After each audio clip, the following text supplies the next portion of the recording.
안녕하세요. 주식의 소리의 애소리입니다. 네, 따상이라는 개념이 존재하는 시대의 마지막 따상 기대주인 마녀공장.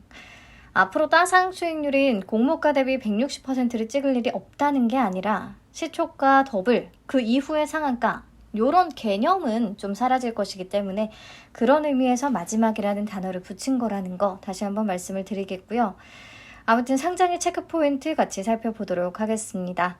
자, 6월 8일 목요일 상장이고요. 공모가는 16,000원, 한국투자증권과 유진투자증권에서 배정을 받았습니다. 마지막으로 몇 주 받았었는지 다시 한번 확인들 해주시고요. 자, 최종 배정 내역부터 보면 기관 투자자 미납 없었습니다. 그리고 우리 차주 조합에는 애당초에 배정을 하지 않았었고요. 최종 의무 보유 확약 비율은 65.49%까지 올라갔거든요. 수요 예측 때 수량 기준으로 38.57%를 기록하면서 이미 기대를 좀 높이기는 했는데 사실 생각보다 잘 나와주긴 한 것 같아요. 이 정도면 매우 만족합니다. 그리고 3개월 확약 비중이 33.10%로 가장 높고 그 다음 1개월이 27.31%로 높은 편이에요. 이런 세부적인 내용들도 괜찮은 것 같습니다. 적용을 해서 최종 유통가능 물량을 계산을 하면 주식 총수 대비해서 11.14%까지 감소하고요. 금액으로 계산하면 약 292억 원 정도 규모가 되겠습니다. 우선 유통 물량이 11.14%로 매우 낮은 수준이기 때문에 이미 좀 매력적이기는 한데 금액으로도 200억 원대라서 유통 물량 조건이 매우 좋은 신규 상장주 중에 하나다라고 할 수가 있겠습니다. 상장일에 매각 가능한 주체별 비중을 따져보면 기존 주주 비중이 44.2%로 가장 높고요.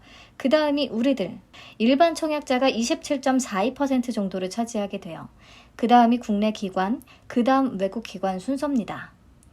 그러니까 기존 주주와 일반 청약자들이 상장일에 이제 강력한 매도 주체가 될 것으로 보이는데요. 여기서 기존 주주는 소액 주주 39명이거든요. 아마도 이들의 매수 단가는 공모가보다는 훨씬 낮을 것으로 생각이 되고요. 근데 이 종목도 조건이 좀 좋기 때문에 기존 주주들이 시초가부터 집어 던지지는 않을 것 같은데요. 장 초반부터 매도 물량이 쏟아져 나올 수는 있다는 거 좀 알고 있어야겠습니다. 자, 그러면 최종적인 조건들이 확정이 됐기 때문에 과거 데이터들을 통해서 상장일의 기대 수익률을 대충 예상해 볼 수가 있겠죠. 우선 최종 의무 보유 확약 비율이 50% 이상을 기록했던 종목들 다시 한번 보겠습니다. 기가비스를 포함해서 나노팀, 세비캠, 성일하이텍, HPSP 이런 종목들이 있다고 얼마 전에 말씀을 드렸었죠. 기가비스 상장할 때. 보시면 사이즈가 큰 편인 기가비스와 성일하이텍 이런 친구들을 제외하고는요. 상장일에 따상을 잠깐이라도 찍었었다라고 볼 수가 있겠어요. 그리고 최근에 상장한 기가비스의 경우에는 마녀공장보다 최종 확약 비율이 더 높기는 했지만 유통가능 금액이 786억 원이나 됐고 또 시가총액도 5천억 원을 넘었었단 말이죠. 그럼에도 상장일에 고가 기준으로 106%라는 수익률을 기록해 줬습니다. 그렇다면 훨씬 가벼운 마녀공장은 더블 이상은 당연히 찍어줘야 되는 거 아닌가라는 생각이 들기는 해요. 그래서 진짜 잘하면 마지막 따상을 찍는 종목이 될 수도 있겠구나 싶기도 하고요. 네, 이번에는 유통가능 금액이 200억 원대였던 2023년의 공모주들을 한번 추려봤는데요. 진영, 모니터랩, LB인베스트먼트, 금양그린파워, 스튜디오 미르가 있겠습니다. 이 중에서 진영, 모니터랩, 스튜디오 미르는 시초가 더블로 출발을 해서 진영과 스튜디오 미르는 따상까지 찍었었고 모니터랩은 고가 기준으로 137%를 기록했었네요. LB인베스트먼트는 VC 업계라서 기대치가 좀 낮았던 것에 비하면 그래도 좋은 성과였고 금양그린파워는 조건 대비해서 성과가 다소 아쉽기는 했습니다. 아무튼 마녀공장은 지금 의무 보유 확약까지도 좀 받쳐주고 있는 상황이기 때문에 매수세가 붙기에 더 좋은 조건이지 않나라고 생각은 하는데요. 한 가지 조금 아쉬운 건 이 중에서 시가총액 규모가 가장 크다는 부분이에요. 공모가 기준으로 2,621억 원에 달하기 때문에 요게 약간의 걸림돌로 작용이 될 수는 있겠습니다. 막 주가가 2배 이상 올라서 시가총액이 5천억 원을 넘어가게 되면은 약간은 부담을 느낄 수도 있으니까요.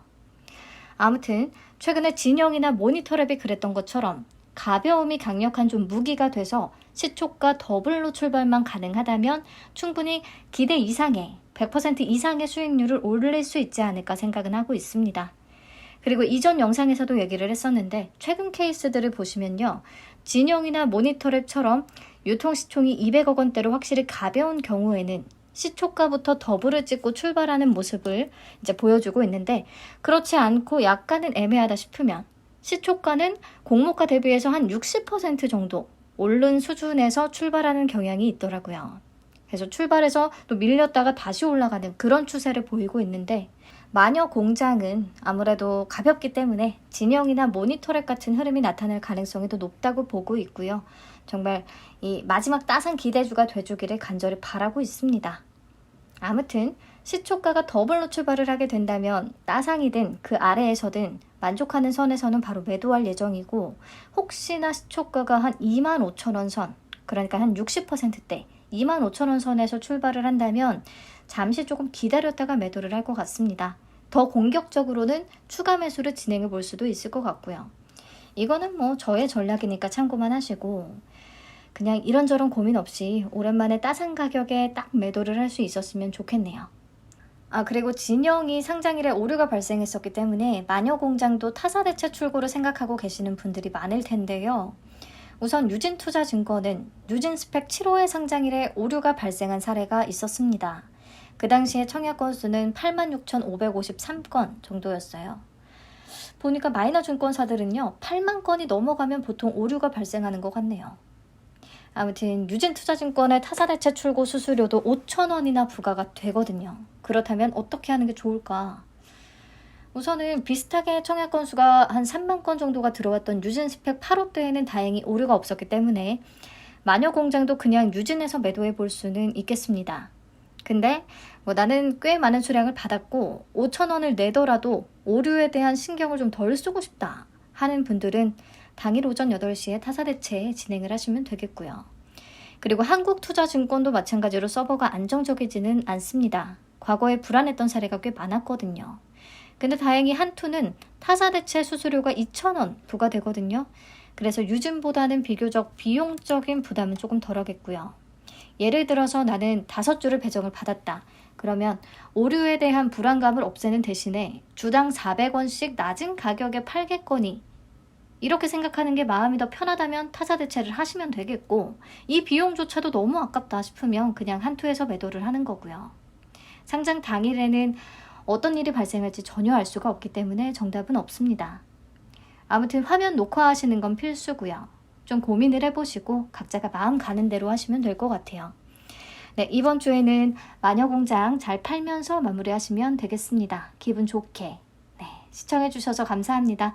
저는 다음 영상으로 다시 찾아올게요.